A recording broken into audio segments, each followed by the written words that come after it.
Hello everyone and welcome to Kindwyn's Coastal Reads, and today I'm going to be reading another story from the Grimm's Complete Fairy Tales, and the story I'm reading today is called The Wolf and the Seven Little Kids.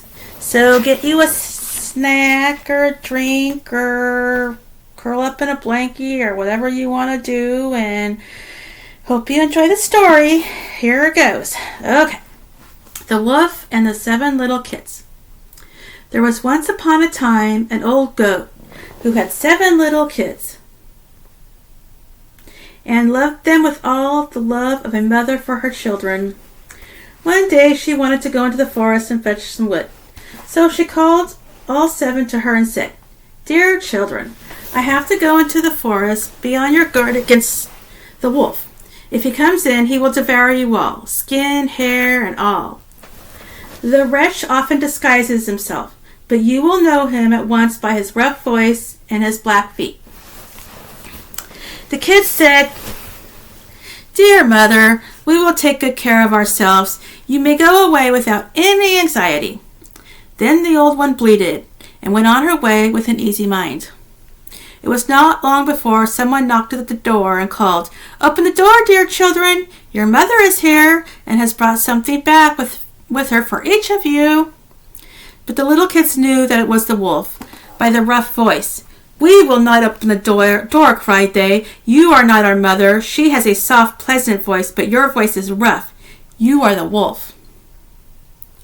Then the wolf went away to a shopkeeper and brought himself a great lump of chalk, ate this, and made his voice soft with it. Then he came back, knocked at the door of the house, and cried, "Open the door, dear children. Your mother is here and has brought something back with her for each of you."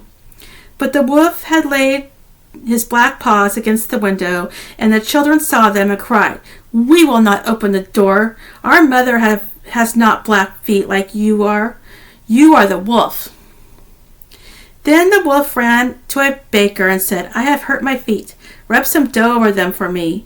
And when the baker had rubbed his feet over, he ran to the miller and said, "Strew some white meal over my feet for me." The miller thought to himself, "The wolf wants to deceive someone," and refused. But the wolf said, "If you will not do it, I will devour you." Then the miller was afraid and made his paws white for him. Yes, that's how people are. So now the wretch went for the 3rd time to the door, knocked at it, and said, "Open the door for me, children. Your dear little mother has come home and has brought every one of you something back from the forest with her." The little kids cried, "First show us your paws that we may know if you are our dear little mother." Then he put his paws in through the window, and when the kids saw that they were white, they believed that all he said was true and opened the door. But who should come in but the wolf? They were terrified and wanted to hide themselves. One sprang under the table, the second into the bed, and the third into the stove, the fourth into the kitchen, and fifth onto the cupboard, the sixth under the washing bowl, and the 7th into the clock case. But the wolf found them and used no great ceremony. One after the other, he swallowed them down his throat. The youngest, who was in the clock case, was the only one he did not find. When the wolf had satisfied his appetite, he took himself off, laid himself down under a tree in the green meadow outside, and began to sleep. Soon afterwards the old goat came home again from the forest. Ah, what a sight she saw there! The door stood wide open, the table, chairs, and benches were thrown down, the washing bowl lay broken to pieces, and the quilts and pillows were pulled off the bed. She sought her children, but they were nowhere to be found. She called them one after another by name, but no one answered. At last, when she came to the youngest, a soft voice cried, "Dear mother, I am the clock case." She took the kid out, and it told her that the wolf had come and eaten all the others. Then you may imagine how she wept over her poor children. At length, in her grief, she went out, and the youngest kid ran with her. When they came to the meadow, there the wolf lay by the tree and snored so loud that the branches shook. She looked at him on every side and saw that something was moving and struggling in his gorged belly. "Ah, heavens!" said she. "Is it possible that my poor children, whom he has swallowed down for supper, can still be alive? Then the kid had to run home and fetch scissors and a needle and thread, and the goat cut open the monstrous